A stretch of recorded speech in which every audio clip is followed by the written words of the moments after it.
প্রিয় দর্শক, আসসালামু আলাইকুম। কৃষির আধুনিকায়ন আজকের বিশ্বে খাদ্য নিরাপত্তা, পরিবেশ সুরক্ষা এবং টেকসই উন্নয়নের অন্যতম প্রধান ভিত্তি। আর তাই আজকের এই দিনে যেমনইভাবে প্রযুক্তি এবং উদ্ভাবনের মাধ্যমে কৃষি উৎপাদন বাড়ানো উচিত, আবার অন্যদিকে পরিবেশের ক্ষতি কমিয়ে দীর্ঘমেয়াদী টেকসই কৃষি ব্যবস্থা গড়ে তোলাও সময়ের দাবি।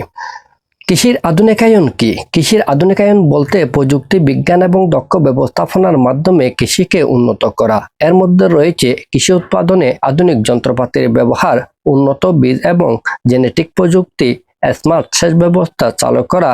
এছাড়াও তথ্য প্রযুক্তি ব্যবহারের মাধ্যমে কৃষক উপযোগী বাজার ব্যবস্থা চালু রাখা।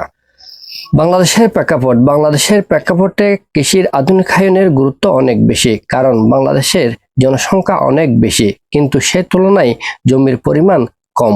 আর এই বৃহৎ জনগোষ্ঠীর খাদ্য নিরাপত্তা নিশ্চিতের জন্য বাইরের দেশের উপর নির্ভরতা বিদ্যমান। এছাড়াও রয়েছে বাংলাদেশের জলবায়ু পরিবর্তনের ঝুঁকি।